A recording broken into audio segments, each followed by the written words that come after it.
দেখো আসছে, কত দিকে আমাদের জমিন, এখানে একটা, ওইদিকে একটা, সেদিকে একটা, এত জমিন, চারদিকে ঘুরে ঘুরে ওষুধ দেওয়া। আর এই যে সূর্যমামা আজকে এত তীব্রভাবেও বেরিয়েছে, কি বলবো, মানে থাকতে পারাটা অসম্ভব হয়ে যাচ্ছে। তবুও কত কষ্ট করে ছেলেটা জমিনে ওষুধ দিচ্ছে, ভাবো তাহলে কত কষ্ট। তোমরা যারা ভাবো মানে এই যে কম করে খাও আর বাকিটা ফেলে দাও, ওইটা যে আসে কত কষ্ট করলে, বুঝতে পারছো তো? কত কষ্ট করে জমিনে ওষুধ দেওয়া, ওর পরিচর্যা করা, সার ওষুধ ঠিক টাইমে দেওয়া, জল দেওয়া, ওকে কাটা বাঁধা ঝাড়াই করা, খুবই কষ্টকর ব্যাপার। যারা একমাত্র চাষি তারাই জানে।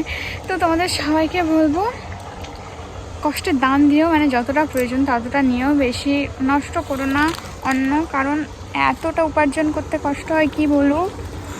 আর এই যে জমিন চারদিকে, সবাই আমার বাড়ির আশেপাশে আমাদের নিজস্ব জমিন, সবগুলো নয়, আবার এতটাও বড় লোক আমি নই যে আমার পুরো এই এলাকার যত জমিন সবই আমার।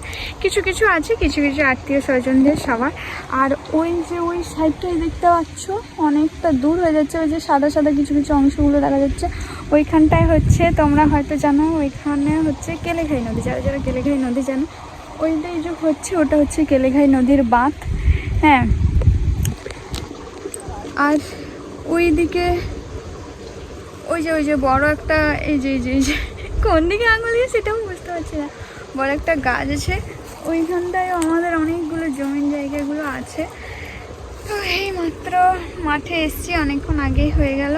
তো চলো, সবাই ভালো থেকে আজকের মতো টাকা দেখা হবে পরের ব্লগে।